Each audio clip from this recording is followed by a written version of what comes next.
The financial picture for ranchers this year, and hopefully for a few more years, is going to look a lot different than it has for a while. Let's make sure that we're using this money wisely to plan for the future. Mary Jo Irmen, farm and ranch strategy expert and author, is back as a guest as she offers some strategy, considerations, and cautions on managing these potential profits. The banker is going to borrow you the money. The accountant is going to tell you to go buy it. But does the accountant and the banker, do they actually look out 5 to 7 years to make sure that you can make that payment? We'll also discuss operating loans, which are now at a 20-year high for interest rate. The highest rate right now is our operating note. So it would just make sense to get rid of operating. There's no question we all want to take full advantage of the highs in this next cattle market cycle, but let's talk through this before we make any financial decisions that may come back to bite us down the road. That's on this episode of the Working Ranch Radio Show.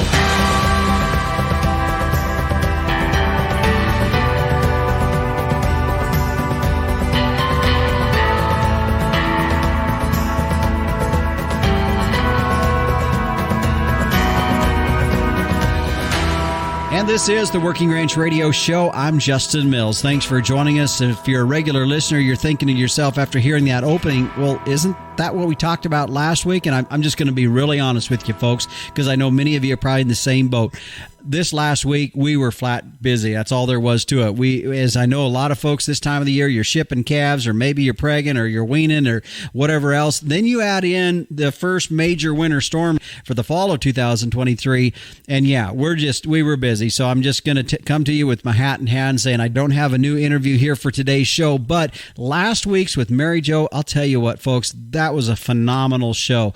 And I want to run that again just so that you can hear it one more time. And I encourage you to stay tuned and listen. Even if you tuned in last week, listen to it again, because there's going to be something you can pull out of there. Now, however, meteorologist Don Day, he will be stepping in for today's show with some new weather for us as we take a look at what this first big major wet and cold is going to look like across the country, as the north and the west has been experiencing that here already, and it's moving its way east. We'll talk about that with meteorologist Don Day, so be sure to tune in for that. Now, speaking of this cold weather, the other thing that brings to mind is, do you have your old cows ready? The ones that you're going to be keeping back. Maybe you've pregged and you need to get these cows back in shape after they've weaned that calf off. Well, a new generation supplements, they have tubs designed to support a lot of different herd health and performance concerns. And supplements does not have to be one of the things that you need to be worried about. With over 2,000 dealerships all across the United States and Canada, they know that raising cattle in West Texas just isn't maybe the same as it is in South Dakota or Missouri, which is why they have over 70 unique formulas between the 3 livestock brands that they have, which are Smart Lick, Feed in a Drum, and Mega Lick. Now, if you want to find out more, go to their website at newgenerationsupplements.com. Let them know or reach out to a local dealer near you. We're going to take a break. We'll be back on the Working Ranch Radio Show after this. You know, big cows come with big feed bills, which is why smart genetic selection can pay off in your cow herd. Did you know Simmental-influenced cows are an average 74 pounds lighter at maturity than Angus-sired counterparts, according to a recent U.S. Meat Animal Research Center study? Now, while Simmental is sized for more efficient gains, 20-year genetic trend lines also show the breed offers reliable calving ease, early growth, and cow longevity. That's a balanced herd built for profit. SimGenetics, giving you more per head, period. Stand strong, Simmental. And welcome back to the Working Ranch Radio Show. Justin Mills here with you. My guest today, Mary Jo Irmen, who is a farm and ranch strategy expert, also infinite baking concept consultant on that. Mary Jo, thanks for joining us here today on the Working Ranch Radio Show. Well, thanks for having me. I appreciate it. Well, I thought it was interesting. I looked back. We had you on before, and it was episode 70. And ironically, this is episode 140. So I mean, if you're a math guy, you figured that out already, that half of the show. I'll see you soon. Yeah. So we're glad to have you joining us here back. We had you back in episode 70, which was in May of 2022, where we talked about the book you wrote on farming without the bank. And the title of that, I don't know if you remember, I said farming without the bank, ... oxymoron.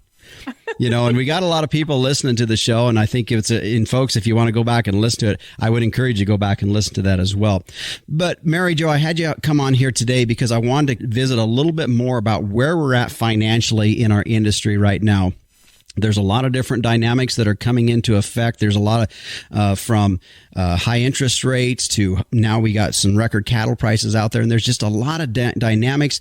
Folks are going to be handling a lot more money this year than they have in times past. And as I was talking to you before we went on air, I guess I just feel it's really passion for me to see that and help guys handle that money correctly.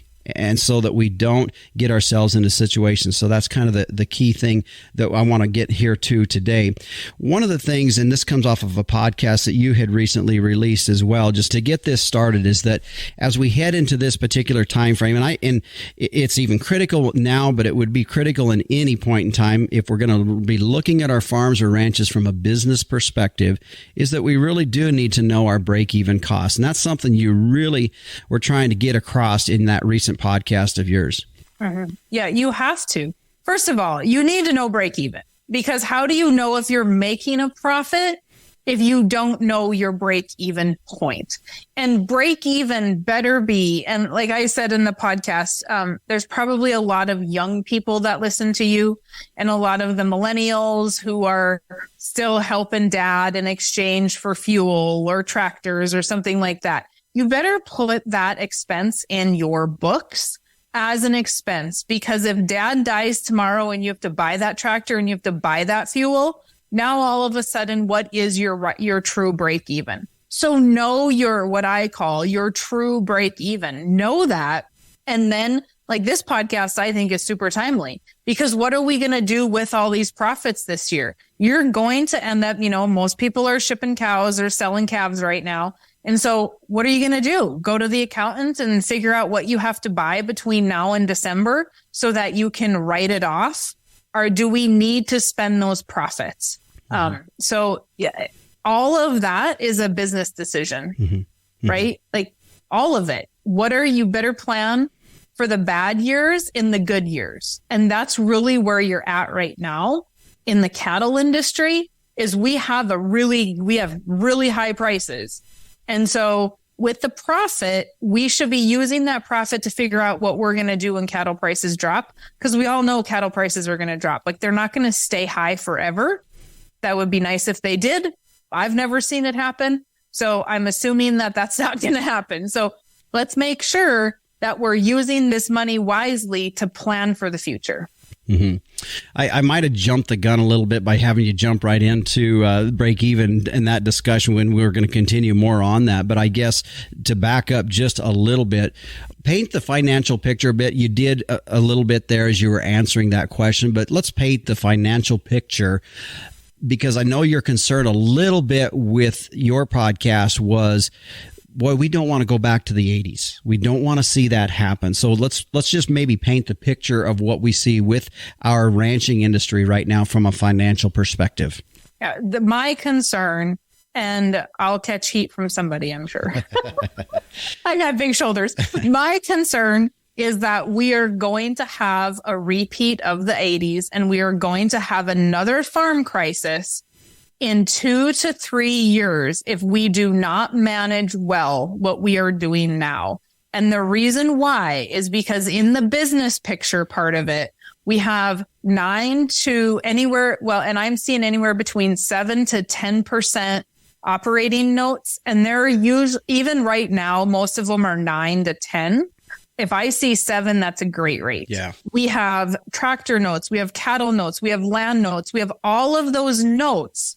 And if we continue to have 10% interest with cattle prices dropping, and we did not prepare for that drop, we're going to see 2 to 3 years of high interest rates. We're going to see an 80s crisis. I truly believe it, with the people that are borrowed to the hilt.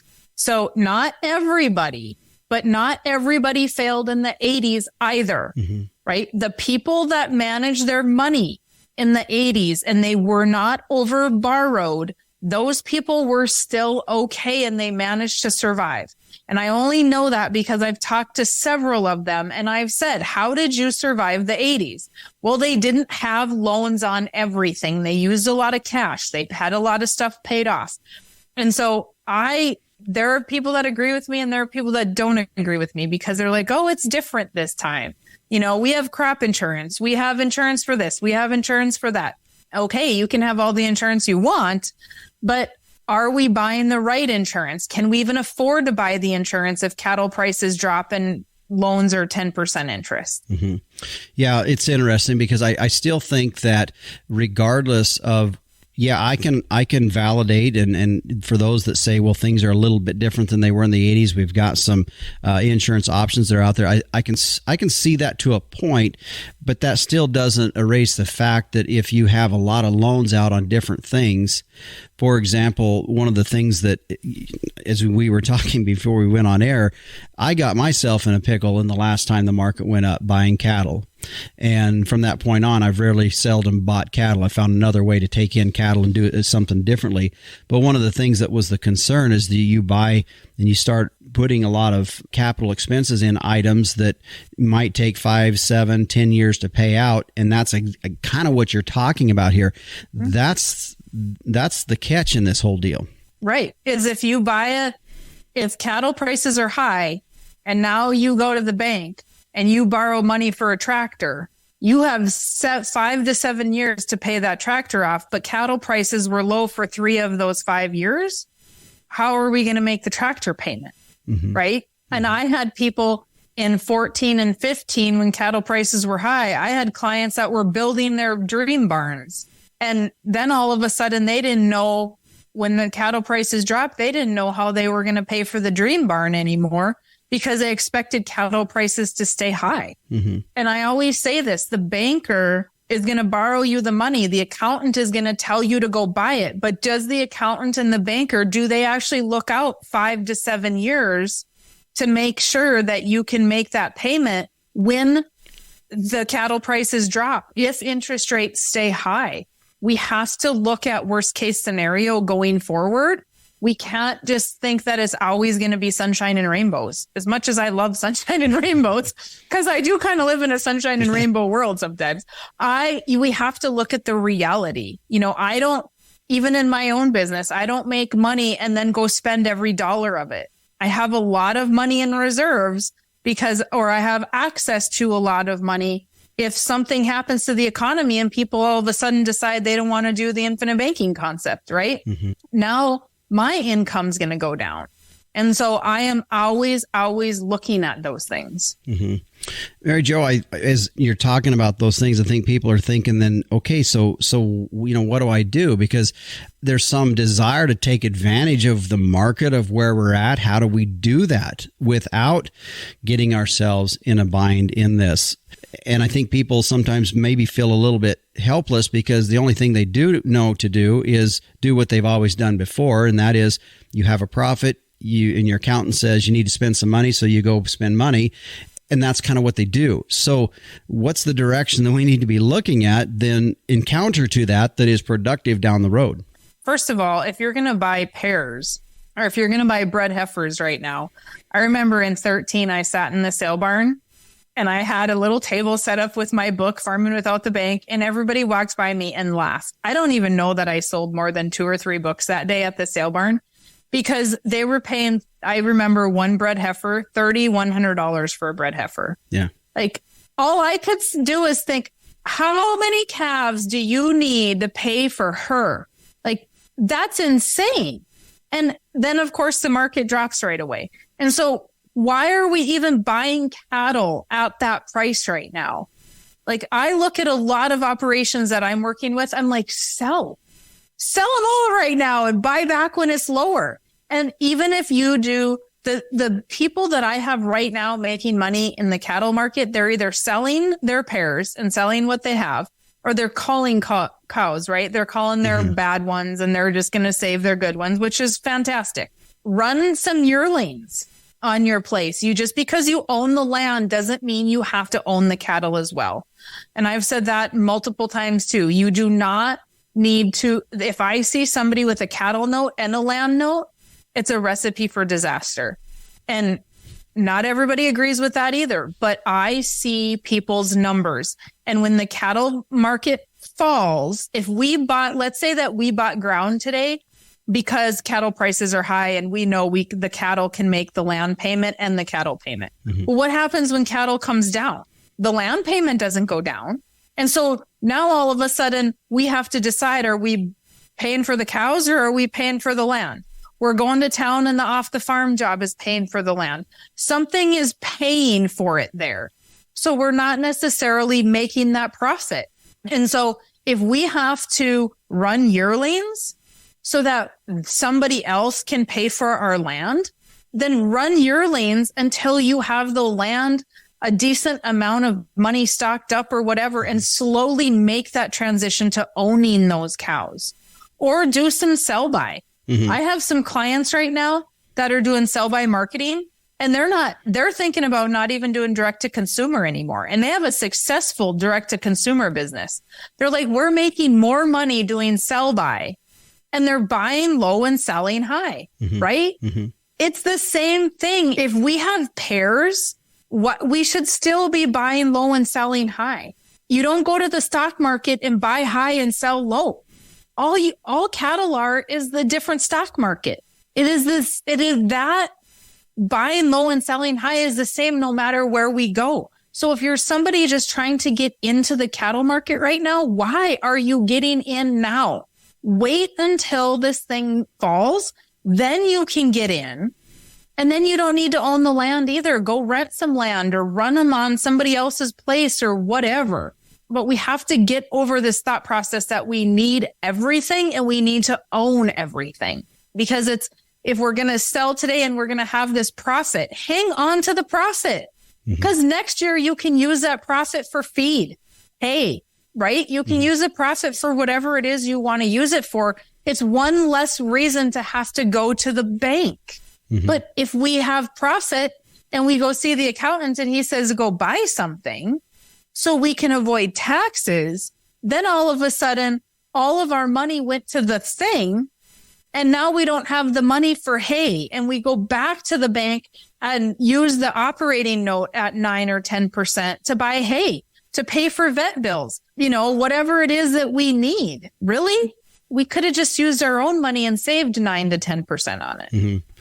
Mary Jo, let's take a break here. When we come back, I'm going to counter a little bit of what you were just talking about with what I think somebody would be thinking from a rancher's perspective. A lot of it in regards to the fact that we do hear the economists saying that this market's going to be good for a few years. So how do we adapt to that? We're going to talk about that, folks. My guest today is Mary Jo Irmen. She wrote the book, Farming Without the Bank, and we're going to be back with her as we talk about just where we're at financially in the ranching industry and how can we can be smart with what we're doing here as we make our way through this for the next few years. We'll be back on the Working Ranch Radio Show after this. There are lots of nutrition tubs out there, but none can match the True Blue commitment of Vitalix. Our tubs offer you the most concentrated nutrition at the lowest cost per day. That means more profit for your operation and improved performance for your cow herd. In fact, research shows Vitalix tubs increase feed efficiency by 20% while boosting conception rates, herd health, and weaning weights. Learn more at Vitalix.com. Vitalix, the True Blue Tub. Welcome back to the Working Ranch Radio Show. Justin Mills with you. My guest today, Mary Jo Irmen, farm and ranch strategist and expert in the IBC, which stands for Infinite Banking Concept. If you want to know what that's about, go back and listen to episode 70 here on the Working Ranch Radio Show, where we talked a little bit about that. And but we're talking here today just in general where we're at in our ranching industry from a financial situation. We identified in the previous segment just what's going on. I mean, we know that interest rates, operating notes are higher than they've been in many years. But at the same time, we also see cattle prices higher, and it creates a different environment than for a lot of us has been in the last probably 3 to 4 years, 2 to 3, 4 years or so out. Mary Jo, as we were talking about in the last segment, just going through this a little bit, and as folks were listening to that, one of the things, as you said, we're at a high market. Why are we buying? Why are we buying in a high market? We should be selling stuff off in a high market. But at the same time, one of the things that people are hearing is that, well, supply and demand numbers indicate that this market's going to have sustainability for a few years. How do we address that? So if it's gonna stay high for 2 to 3 years, and my question is, are you gonna have enough calves out of those cows in the next 2 to 3 years to pay for them? Right? So you only have 2 to 3 years to pay that cow back before that calf no longer can pay for her. And so if the numbers make sense and we're going to be high 2 to 3 years, then absolutely buy it. Mm-hmm. But if we have to have 5 years worth of calves out of her to make sure that she's paid for and we have the profit to pay for all the expenses on the farm, then you still shouldn't be buying. You might need that. If we take a note on a cow, those cattle notes are typically 5 to 7 years. Yep. You need, in my opinion, you're going to need a 7-year high in order to make sure that because you have a payment on her for 7 years. Yep. So I would want to make sure that I bought her at a reasonable price. So even when cattle prices drop, if calf prices drop and we can still make her payment at the lowest calf price, then great, go ahead and buy her. But you have to know the number. Yeah, you nailed something dead on. I've had many conversations with people and even justified in my own mind going through these numbers of why I haven't purchased young cows. Now I've bought old cows because they're at the lower their value, and an old cow's calf is not going to be a whole lot different than a 2 and 3 year old cow's calf per se, in general, from a commodity standpoint. And so, but that's exactly right, is the fact that a lot of them are 5 to 7 year notes. You go and you spend $3,000, whatever that may be, on a bred 2 or 3 year old, and you got 7 years to pay that off. And then you need to figure in attrition rates and the fact that you're going to have a cull rate every year. And by the time, and I would venture to say in 7 years, let's say you started with 100 head of cows, how many of those cows will you have in 7 years that's having to finance that note? That you hit it dead on. That's exactly something that I've had that discussion with many people before. And this is another one that gets me, is I'm going to buy those cows on a line of credit. Yeah. You know how many people I see buying cows on a line of credit, and then the banker says, oh, well, we'll just, that's just how we do it here. Okay, that's how we do it here. And then 3 years later, we still have this rolling line of credit. And now that line of credit's at 10%. I mean, how are you buying them? What is the interest rate on the cows? What's the open? Have you figured your open rates? Have you figured calves dying? Like, all of those things come into play.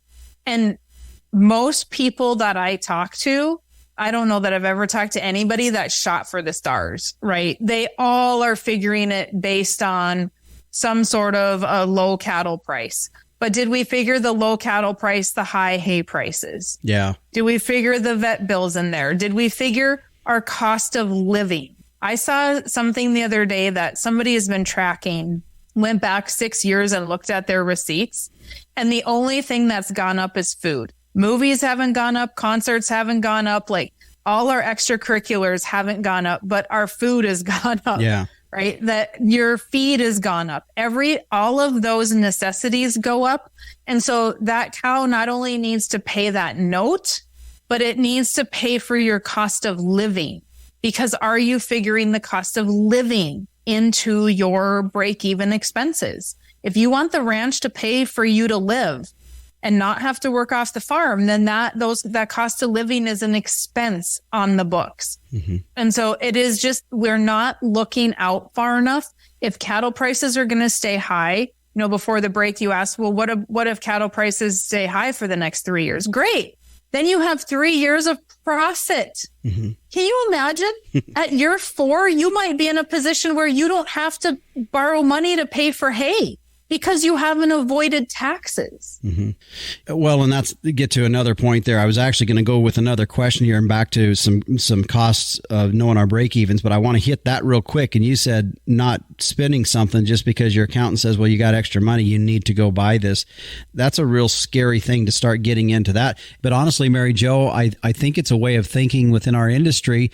Probably other business industries have the similar management mindset as well, that when they have a great year, And for us this year, we're selling calves for higher than we have in some time, that we have a little bit more money on hand that we need to go buy something. We need to go buy that new pickup.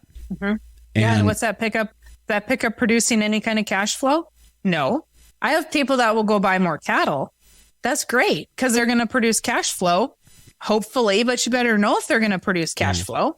Yeah. Right? I mean, that it's a cash flowing asset essentially, but you better make sure it's going to produce something. And so I learned all this the hard way. So I went and bought something. The first time I really made money, I was like, oh, I'm going to go get a new vehicle. Right. Yeah. And so I got a new vehicle and I actually looked at my tax return and I was like, what?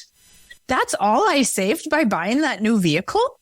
And I called the accountant and I said, I thought I got to write the whole thing off. He's like, well, you do. You get to depreciate it, but you only depreciate what your tax bracket is. I mean, I wasn't even in a good enough tax bracket, right? To even be buying a vehicle. I don't know. It was like 20% or something. And I'm like, well, that's ridiculous. So I actually only saved 20% of the purchase value of that vehicle. And I was so mad because I thought, first of all, you should have explained that because most people do not understand how that works. Mm-hmm. And secondly, I could have used, because I paid for the vehicle. Right? I paid cash for the vehicle. I could have had that money to use as a down payment on a rental property, or I could have used that to rent more ground, or I could have used that to whatever. I don't care if you want to buy more cattle with it. But the highest rate right now is our operating note. So it would just make sense to get rid of operating because that is where the bank really has us. If we don't have money for operating, they can tell us, nope, I'm not going to lend you money for operating. Your numbers don't look good enough. And we aren't feeding our cows. Mm-hmm.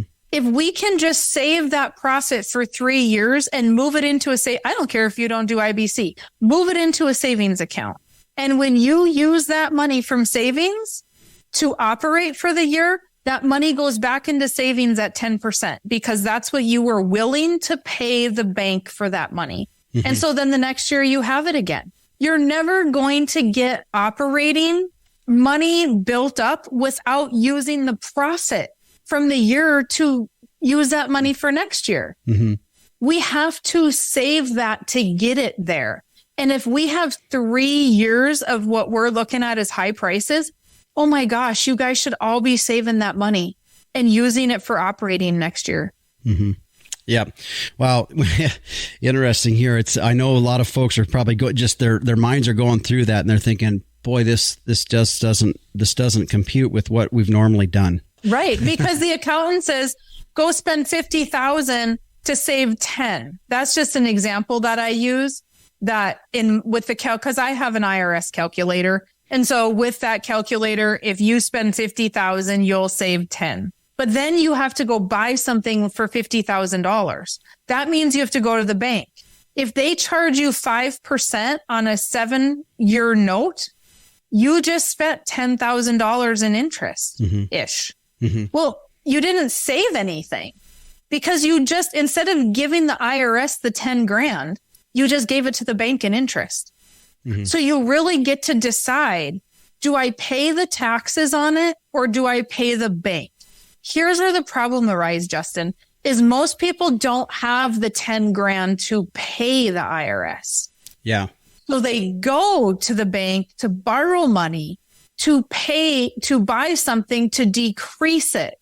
Well, you still paid the IRS essentially. You just paid it to the bank and you did it over 7 years. Yeah.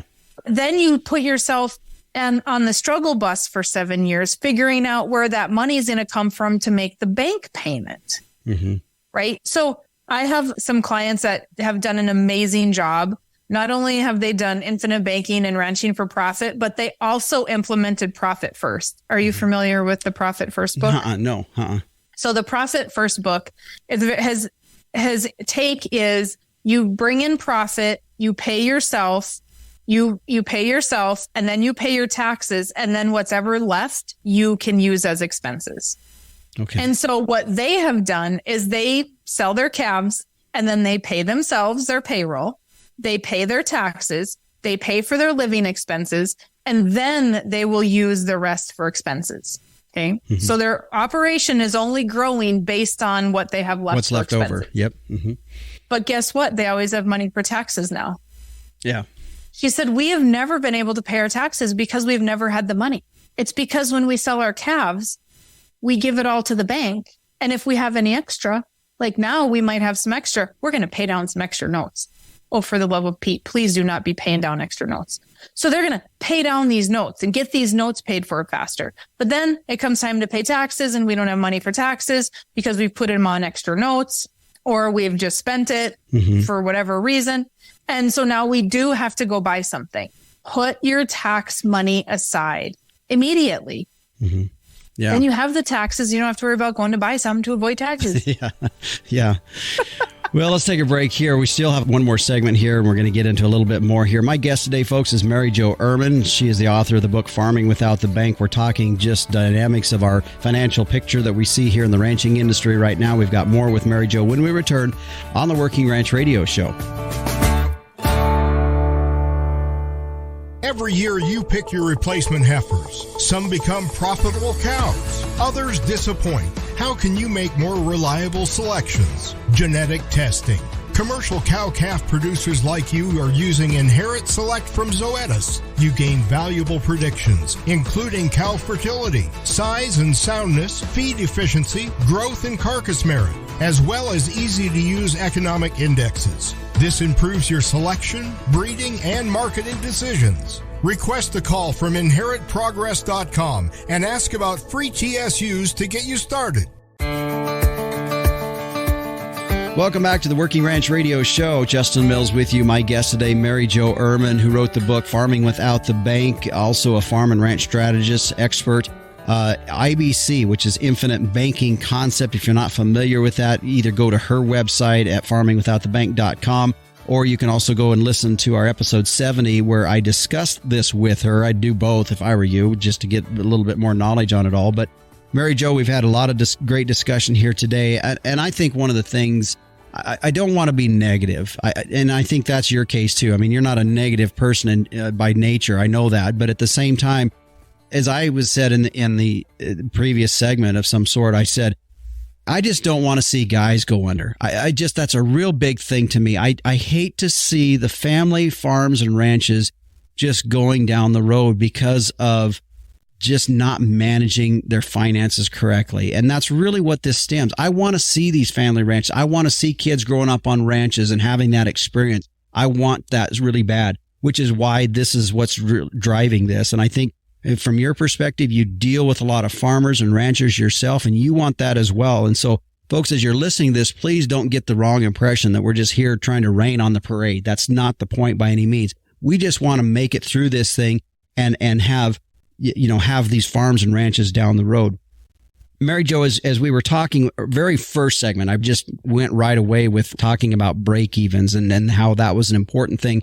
If we don't know that, then that really is setting us up for failure in this. And I want to go a little bit further than that, because as I was listening to that, one of the things that I've talked about here, I've had Dallas Mount on with Ranch Management Consultants about gross margins and knowing your gross margins. I think that's a step in this, because gross margins is knowing what enterprises are working or not in your operation. And I think that's a real key part of this. As we were talking about whether to buy cows, what class of cows to buy, things like that. We really need to start there. What enterprises are working and aren't working based upon a 5 to 7 year cycle, correct? Correct. Yep, 100%. Because if you don't know, how do you run a business if they don't know? I mean, Walmart got big because they know what people want and they know their numbers. Any large farmer or rancher, I can tell you, yes, they have loans, but those that I work with, they know their numbers. They can come to me with a profit and loss statement. They have a balance sheet. They know their numbers. And so they're not struggling as hard because they know what that break even is. And so if you don't have a profit and loss statement, if you're not keeping your books, the first thing you need to do is go hire a bookkeeper, not necessarily an accountant, a bookkeeper, and give her everything. Or him. I want to go back and address one thing you said, and that was some of our extra profits not paying off other notes. And let's get a little deeper in that, because I think that was something in my mind. I'm thinking, okay, if I have some extra money, I want to get rid of, as you and I were talking before we went on air, I told you I had bought some heifers when they were really high, and all they did from that point on in their life was decrease in value. So I had to amortize that note out to a 10-year note, and I'm still paying that off. And in my mind, I want to get that thing out. I want to get it gone. You had made a comment about not necessarily paying off some of those notes. Let's put that into a bit of context, because I wouldn't say you'd just be hardlined on that. I'm sure there's let's quantify that or qualify that statement just a little bit if we can. Yep. So can I ask what your interest rate is on that note? It's a lot lower than my operating note. Okay. So therefore I wouldn't pay it off, because it's going to make you feel good to have that note paid off, because those heifers haven't paid for themselves, right? Or they're probably gone already. One of the two. They're not even here. So it would make you feel good. However, let's just say that you still owe $20,000 on them. So if you give that $20,000 and you pay that note off, now you need $20,000 next year. If you want to either buy more cows or you need to buy hay or whatever, that comes at a 10% operating note. Yep. And so why are we paying off a 5 or 6% note when we know we're going to have to go back and get 10? So many, I am seeing that right now with the ranchers. So many people are selling calves and then they want to pay down. Now, if you want to pay off a note, that's a little different story. I should clarify that. You want to pay it off. Now you've freed up that payment every year. Yeah. But if we're just going to pay down a note, like, oh, maybe we don't have enough to pay it off, but then we got rid of all of our liquid money. And we might need that liquid money for an opportunity. And so don't be paying down land when land notes are going to probably be at 4.5%, 5%. Use that money for operating, because that's going to be a higher note. And you're going to get questioned on that more before a land note, right? The bank's going to give you a land note probably before they'd give you an operating note or notes for goats or horses or whatever. All right. We're kind of running out on time here, so I want to go to one final point. And I wrote this down in my notes after I listened to your podcast. You made a little bit of a comment just a bit ago about this, and I think it's one of these things as we look at these next few years, and it's this: do things a little slower. That was something I pulled out of your podcast. You just made a comment about that as well. Expand on that. We don't have to grow our operation so fast that we get into financial trouble. We all want to go in and borrow money for land and borrow money for cattle and borrow money for equipment. And we all think we need everything. Do we really? Can we grow a little bit slower and not have the financial strain and get caught with our pants down, essentially, right? Because we're buying so fast and we want to compete with the neighbors and we want to get big that we try to do it quickly. And we could end up losing everything. There's nothing wrong with being the turtle. Yep. Well, Mary Jo, I appreciate you taking the time. Folks, we had a good discussion before we even hit the record button. We enjoy talking with each other just in general. She does have a podcast. Mary Jo does have a podcast. I encourage you to go to her website at farmingwithoutthebank.com is the website. You can get to her weekly podcast that she kicks out. And before we head out, Mary Jo, just some final comments from you. Be smart. Just be smart and prepare in the good years for the down years. Save some of that money. Look forward 5 to 7 years. You are the one. I always say, people will say, well, the banker told me I could buy it. The accountant told me I should buy it. I'm like, but who wrote the check? If you don't know your numbers, then you shouldn't be writing the check and you shouldn't let somebody else run your operation. Know your numbers and be smart about it. Yep. Very good final words there. And it's a perfect time of the year. As you were saying earlier, a lot of cattle being moved, a lot of checks hitting the banks. And at the same time, we should be also in our books and getting 2024 and maybe early 25 started to projections out there. So Mary Jo, thanks for joining us here today on the Working Ranch Radio Show. Thanks for having me. You bet. And folks, if you do want to reach out and get a hold of Mary Jo about some of the things we talked about here today or get her perspective or visit with her about some of the things that she provides for ranchers, you can go to their website and find all the contact information at farmingwithoutthebank.com. Of course, we talked about the infinite banking concept back on episode 70. You can go back and listen to that, read about it on her website. She does have that podcast every week as well. A lot of information there. Please feel free to reach out to her should you have any questions. Just one little disclaimer I want to mention, and that was in the second segment, we were talking a little bit about the cattle, this next cattle cycle, or the number of years that it could be good. And we were specifically saying 2 to 3 years. And I know for some of you, you're probably thinking, well, it's actually going to be, all indications are that it's going to be longer than that. And I'll grant it that. I think there's definitely indications that this upcycle could be longer than what we typically had seen in previous cattle cycles. But I think if you're going to get hung up on that, I think you kind of miss the point of that segment, or that part of that segment that we were talking about. And specifically, it was if you're going to make an investment in cattle, such as the example that we were using there, is knowing that the cattle cycle will hold long enough to support the term of that note. That is essentially the point there. And I think it's something to be aware of in any case, that if you're going to make an investment in something based upon where the markets are at now, will it hold through the term of that note? So I just wanted to make that point there, because I know if you heard that, you're probably thinking, wow, he really hasn't been listening to what some of the market indicators are saying, that this cycle could be longer than a normal 2 to 3 that we have seen in previous cycles. So I just wanted to point that out. This is definitely a show that you need to go back and probably listen to again, because there's a lot of things we talked about.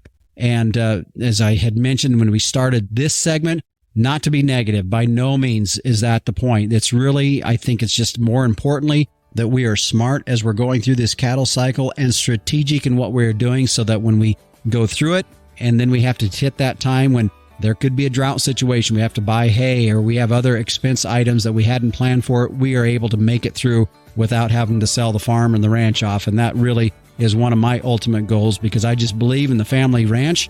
And I think it's something that we want to continue to perpetuate. When we talk about sustainability in ranching, I don't just necessarily mean in terms of how we're running and operating our land and our resources, but also in keeping our family ranches able to pass down to the next generation. So stay with us. When we come back, we're going to get with meteorologist Don Day as we take a look at our long-term weather. We'll be back on the Working Ranch Radio Show after this. There are lots of nutrition tubs out there, but none can match the True Blue commitment of Vitalix. Our tubs offer you the most concentrated nutrition at the lowest cost per day. That means more profit for your operation and improved performance for your cow herd. In fact, research shows Vitalix tubs increase feed efficiency by 20%, while boosting conception rates, herd health, and weaning weights. Learn more at Vitalix.com. Vitalix, the True Blue Tub. Do you have a young child, grandchild, niece, or nephew that loves the weather and wants to learn more? Day Weather has produced a children's weather journal full of weather facts, fun weather experiments, coloring pages, and pages to record weather observations for every season of the year. The weather journal is for ages 3 to 7 and designed to be fun and educational. The interactive weather projects are fun for the whole family to take part in. For only $10, the Day Weather Journal is a great gift idea for any occasion. Click on our Amazon link to order at dayweather.com. And welcome back to the Working Ranch Radio Show. I'm Justin Mills, meteorologist Don Day, joining us now as we take a look at our long-term weather. And I know you have been busy the last week. Not that you're not busy on normal weeks, but whenever we see pretty significant weather changes, it always kind of amps up what you're doing, and folks are really paying attention. And as we talked before we went on air, we're in the cold right now. And as I said, well, I think let's just talk about to folks, it's coming for y'all. It's going to hit everybody at some point. Maybe Florida's a little bit out of the woods, but this cold weather that the north has been seeping in through the Northwest and into the Northern Rockies, it's going to be hitting the rest of the country at some point this week. Yeah, you know, the expression misery loves company. And that's certainly going to be the case with this cold wave. It has the unique ability, what we're going to see over the next week or so is to get on both sides of the Continental Divide. Sometimes that doesn't happen, but it's cooling off west of the divide into the Pacific Northwest, the Great Basin in California, and then some really chilly air is going to make a remarkable path from all the way from the Northwest Territories of Canada By early next week, this Arctic surge will make it all the way into northeast Mexico. Then it's going to go all the way to the Gulf Coast of Texas, Louisiana, into the Great Lakes. And you mentioned Florida. Initially, Florida kind of is able to hold it back for a little bit, but even middle of next week, Florida will have part of this cold front come on through. So this is going to impact all of the lower 48 states, and it'll bring the hardest freezing temperatures of the season so far to the Corn Belt, Midwest, the Great Lakes.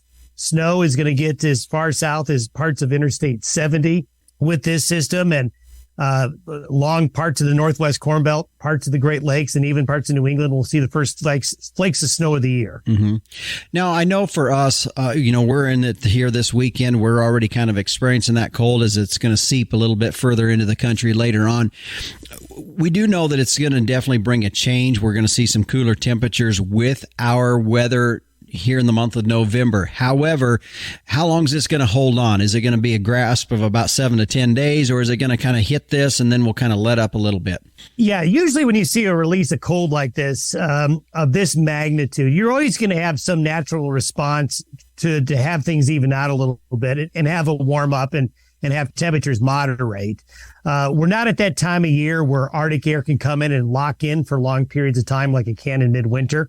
But certainly this is such a change and a departure from where we've been this fall. This is altering the way the weather pattern will unfold as we go into November and into early December. So it really does look like the trend for most of the lower 48, and I'll include Canada as well, is to be in a more active pattern. Active, when I say active, I mean we're going to see more of these frontal systems, and more often than not, especially in the northern areas, there'll be snow producers, not necessarily rain producers. And this is something that we're going to carry forward into early November. So the answer to your question is there will be a moderation in temperatures mid to late week, but do not expect to spring back to some really mild weather like we had for most of October. It's going to be more consistently cold heading into November. I was going to ask you something too, because we were late, and maybe it's just for in my own area that I was thinking about this, but we were really late. Our spring didn't really happen until May. Is there any correlation to when we have that late spring happening to how late we go into the next fall? Is there any correlation to that? I guess I was thinking about that the other day, realizing that, and it's again one of my deals that I keep track of, and people kind of shake their heads, and you're probably rolling your eyes when I say this, but 6 months after the first thunder is when I marked down when we'll have the first major freeze, and I had marked October 15th, which is really, really late for us. Typically, it's way sooner than that, but really, while we did have a freeze before the 15th, we really didn't have a really hard. This is our first real big cold. And I just wonder, that delay in the spring, is that where we're seeing this delay in the fall and winter as well? Well, that's an interesting point, and you're not the only one who's observed that here over the last several years, where it seems like springs are holding on and colder for longer, and the falls are starting a little bit later. Now, whether or not we can make a direct connection to anything on that, other than observing that that's kind of the way it's been, and a reason why. I mean, we talk about all the time how short people's memories are. Yeah. And the thing is that June across a large part of the U.S. was abnormally cold. And so this goes into your point, which is that, June was cold and wet for a large part of the nation, and summer was delayed. So is it the Mother Nature trying to even the seasons out? There might be something to that. And so when you take a look at things like that, you have to try to piece together, is this something we're seeing in the sea surface temperature anomalies? Is it just that Mother Nature is cycling through the process? And since, we tend to be fixated on the calendar sometimes more than we should, because, the weather and Mother Nature doesn't necessarily look at the calendar and make decisions. Oh, the weather's going to do what the weather's going to do when it wants to do it. But as many times as we've had, let's say, a late start to winter and fall, we can find ones where they started early. Yeah. And not that long ago. Yeah, and that's what I think too. I don't think it's like you get some people saying, "Oh, it's major climate change we're seeing in this." No, I think it's a pattern. I think we're going to come back. I mean, we'll see springs still happen when they typically or traditionally in our minds think they should happen, and falls happen traditionally. And when we think, I think it's when you take into account just patterns, as you have always pointed to in weathers, looking back. No, don't let's look back 10 or 15 years. Let's go back 40 and 60 years back. I think we'll see that again too. Yeah, and most likely you will. You can put 2 or 3 falls in a row that start late, and then find 3 or 4 that started early in a row, back in the record somewhere else. But your observation has been picked up by other people as well that I've talked to. But then when you remind them that how cool and wet it was to start the summer, that everything just seemed to be delayed, it's like, oh, well, I guess that kind of makes sense. Mm-hmm. Because actually, when you look at the temperature anomaly across the United States since January 1st, despite the fact there was a lot of heat, especially at the end of summer, it's not going to go down, at least in the lower 48 states, as a terribly hot summer period. It really won't. And there will be parts of the U.S. that end up below average for the whole year, especially California and the far west. Yeah. All right. Well, a good discussion here today. I appreciate you joining us here with a look at that. And as we're all getting braced for this first big cold weather, and it's like we said before we went on air, you're not going to stop it. So you might as well just get ready for it and get prepared. Yeah. And certainly folks here over the last several days across Montana and North Dakota they got quite a bit of snow at the end of their sidewalks and driveways right now. Mm-hmm. So they know what we're talking about. Yeah. All right. Well, Don, thanks for joining us here today on the Working Ranch Radio Show. Thanks for having me. You bet. And again, if you want to tune in each and every morning to Don Day's weather video podcast, you can find the link there by going to his website at dayweather.com, or you can also find it on YouTube. Speaking of his website, if you're interested in seeing what he has out there for digital weather stations or rain gauges or thermometers and such, you can go to his website and find those things as well. Well, stay with us. Coming up, we'll put a wrap on this week's show and talk about what's in store for next week's edition of the Working Ranch Radio Show after this.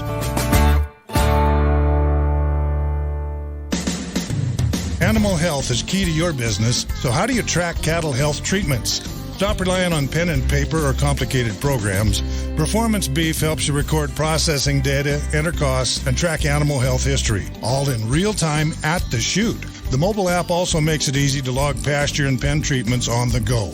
Your health data is integrated with feed and financial information in one easy-to-use platform, accessible from your computer, smartphone, or tablet. Find Performance Beef online to request a demo. Well, you're not going to want to miss next week's edition of the Working Ranch Radio Show, as Dr. Mark Johnson from Oklahoma State University will be joining us. He is their extension beef cattle breeding specialist, and we're going to be talking about cost-effective feeding. And as he and I were setting this up, he said, well, Justin, what are you wanting out of this? And I said, well, honestly, I know I'm not the only guy out there that when we get into the late summer and early fall of the year and we start to know what animals we're going to be keeping through the winter time. In our case here on our ranch, we got a set of mother cows that we've got. We also got a set of bred heifers that we need to be conscious about how their feed program is, as well as our heifer calves. And we got a pretty good set of horses as well. So how do we do that in a cost-effective manner and making sure that we're not overdoing it, but definitely not underdoing it, and really doing that in a very effective and efficient, profitable means? That's our conversation next week with Dr. Mark Johnson from Oklahoma State University. Not going to want to miss that. Well, before we head out, the latest issue of Working Ranch Magazine is out. In fact, if I have mine, I'm pretty sure you probably have yours. It is the November-December issue. I'm looking forward to jumping into that, as we just got ours. And so if you don't have your subscription started, you can simply go to Working Ranch Mag and get yours started here today.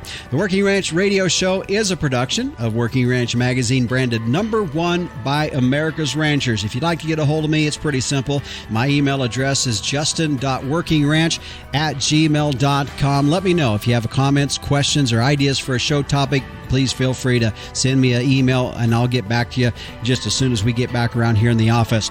Well, be sure to join us next week at this same place, same time, or on your favorite podcast provider.